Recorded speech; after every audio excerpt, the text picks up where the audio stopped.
my name is Reesa Morala, and I'm a licensed marriage and family therapist. What inspired you to get into the mental health field? So it's actually a funny story because my undergrad is in musical theater. And my senior year, I had a very serious medical complication that kind of took me out of the game. And so I sat back and had to figure out my plan B.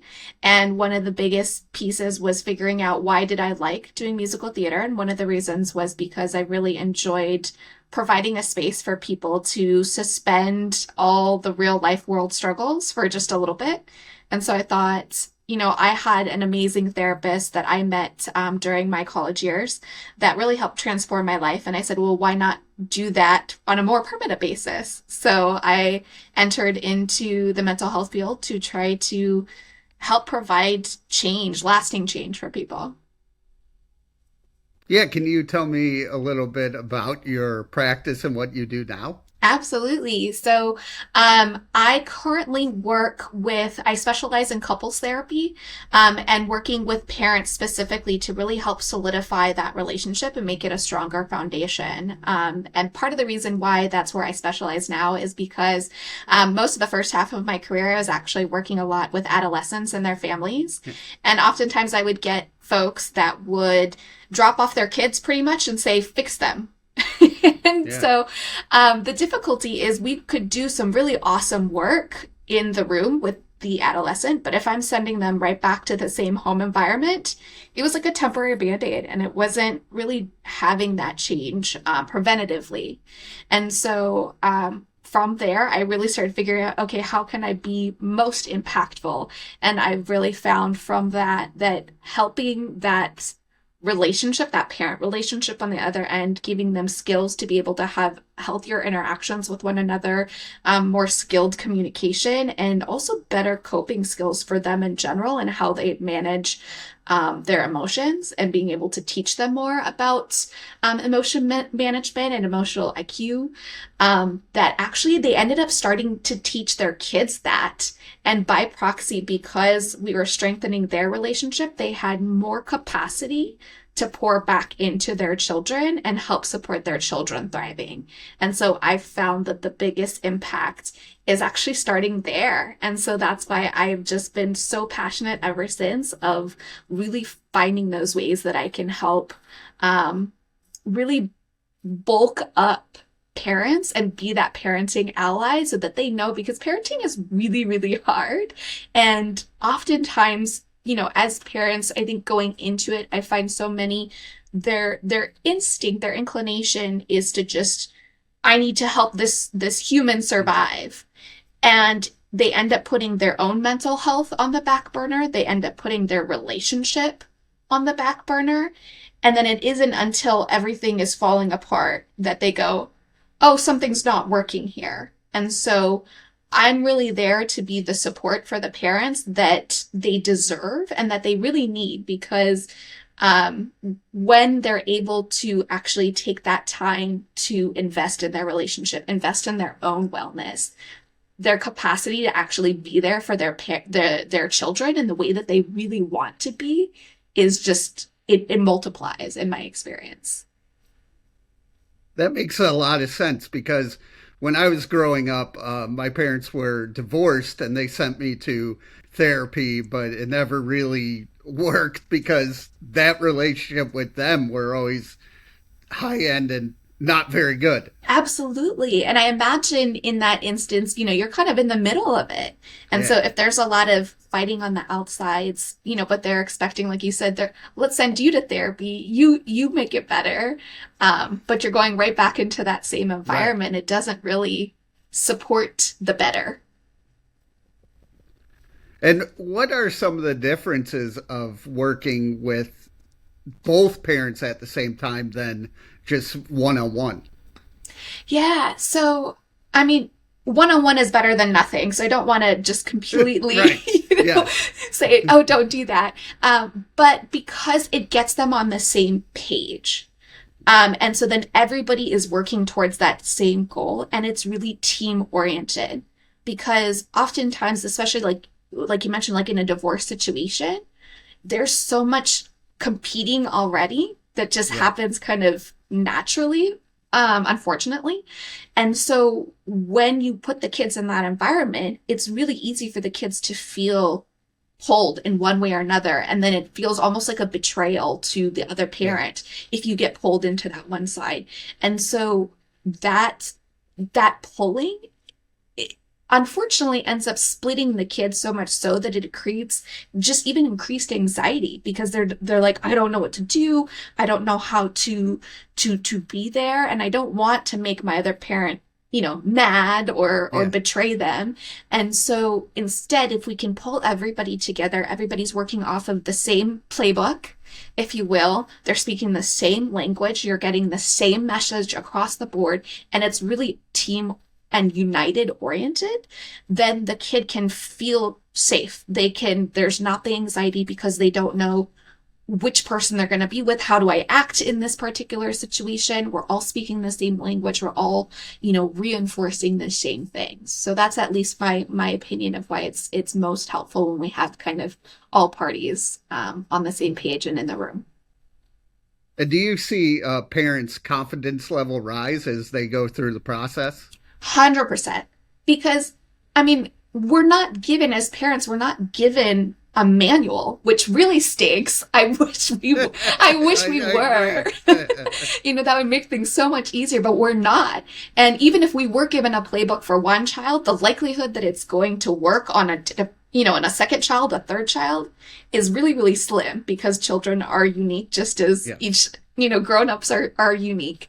And so, when they feel like, no, I've got this, like, I can handle this, I can tackle this situation, and I've got a toolbox that can be adaptable, that can be flexible for each individual child, for each individual situation.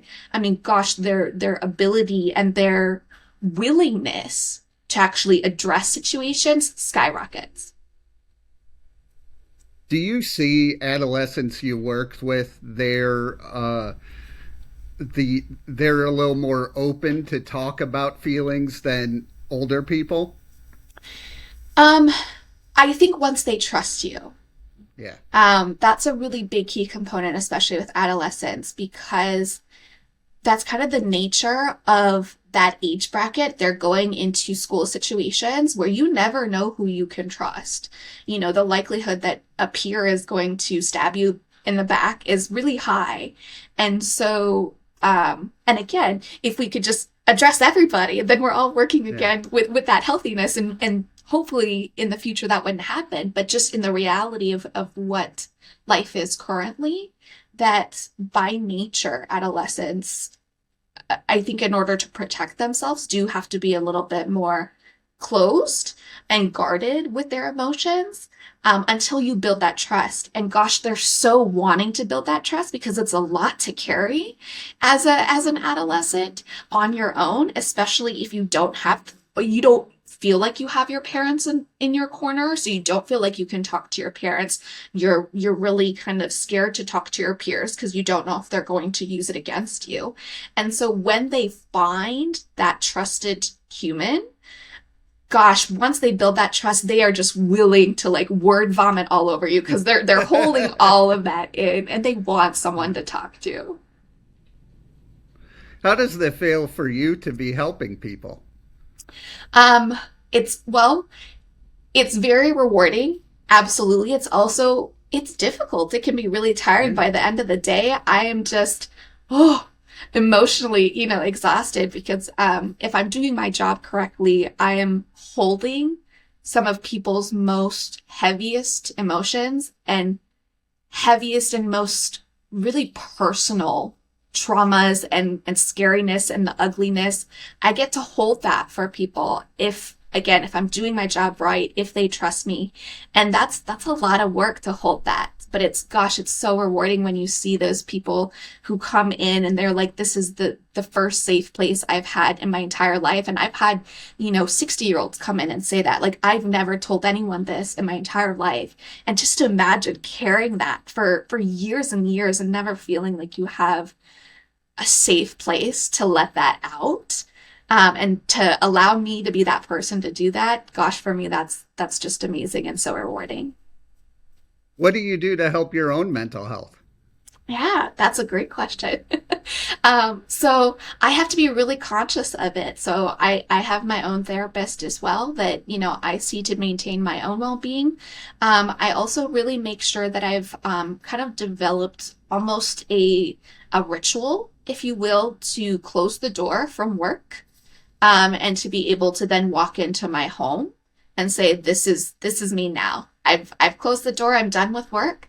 I work really hard on making sure that there's boundaries. Like even on my work phone, I set those do not disturbs, and I've actually titled it boundaries so that every time I see it, like it's a reminder of, Yeah. oh yeah, you're right. Like this isn't work hours. And so being able to kind of have some of that and also maintain those boundaries so that I have the presence to be able to pour into my family, which for me is also helping fill my mental health cup, if you will. And recently, have you seen the stigma of just talking about mental health lessening a little bit? Um, yes, in the sense that there's more people talking about it. So I Yeah, think that's always good. that's good. Um, I wish there were more because, again, even though we're still having the conversation, there's not as much movement.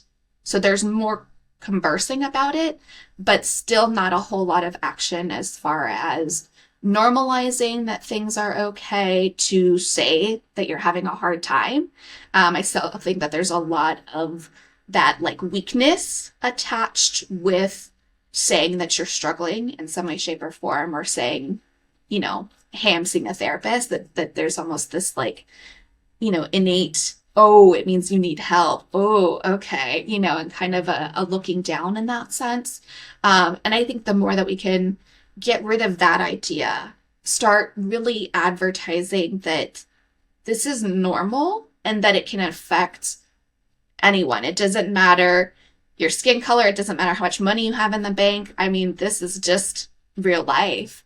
And then also really holding, just society, whether that's our access to mental health care, whether it's our political leaders, any of that, just really kind of advocating for more importance to kind of be paid to that. I think the minute that we can see mental health providers kind of acknowledged, even just like on the insurance side, for example, you can take someone who has same level degree, um, a master's, let's say, in some sort of mental health capacity, whether it's, social work or psychology even, compared to like a master's nurse practitioner, let's say that's in the general physical health. Even just like insurance reimbursements are significantly lower for mental health because again there's that lack of importance, even though half the time we're the ones that are holding up those nurse practitioners so that they can show up on the physical health side, but there's not necessarily even on that end as much movement as I think would be helpful, considering that we're here helping the mental health and almost doing kind of brain surgery without the scalpel, right? Right. Yeah. What are some of your methods you use? Yeah. So I am specifically with my couples. I'm a Gottman trained therapist. I'm not sure if you're familiar with them, but the Gottman Institute. So theirs is based off of almost 40 plus years of research now, Oh, wow. and studying in the John Gottman. He had a love lab that kind of started out on the University of Washington campus. So he's done a lot of research and following up with these couples. So I'm a Gottman trained therapist. I've gotten a lot of extra certifications to be able to do couples workshops, to also be able to work with uh, couples that are either expecting a baby, wanting to have a baby, or just had a baby. So because that transition can be really hard on a couple as well. So I've got extra certifications to be able to do that. And then for just the individual side, I'm also a trauma focused CBT, so cognitive behavioral therapist. And the reason being for me is I truly believe that everybody has experienced in some way, shape, or form some sort of trauma, whether it's a little T trauma or a big T trauma. We've experienced something in our lives. And I think in order for people to really flourish in the talk space, in the talk therapy kind of world, there needs to be an empathetic and compassionate point of view of approaching people and really being mindful that everybody's got their own set of bags and it shows up in different ways. And how can we be respectful of those bags that people are bringing into the room with them? What would you say to anyone going through a tough time? Yeah, I honestly would say, please, please, please, first of all, know that there are resources, that you can reach out. I know that it can feel really lonely, but I guarantee that there is someone out there who is able to look at you with empathy and look at you with compassion, suspending judgment. It is possible. So please know that you can reach out, that there are resources, and also that this too shall pass. It's probably going to take a lot of work. And if you've got a good person in your corner, they'll be there kind of cheerleading. And I think that's what's super helpful, because it is hard work. And it does require oftentimes you doing the work, and being willing to change. But if you're willing to do it, there are people out there that are going to be in your corner. So where do you want to see your mental health mission, say in the next 3 to 5 years?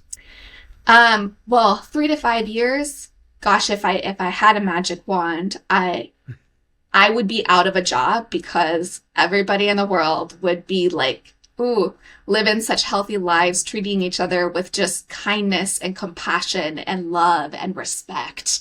And then I could retire in Italy and just eat pasta and gelato for the rest of my life, because everybody is thriving. So that's my big goal dreams. Right now, I am still just working on that mission of trying to normalize, especially the parenting side of things, because I know, just even from my own experience, oftentimes the message that gets out there a lot is parenting is beautiful and it's magical and it's rainbow and unicorns. And Right. the real thing is that it's sometimes that, yes.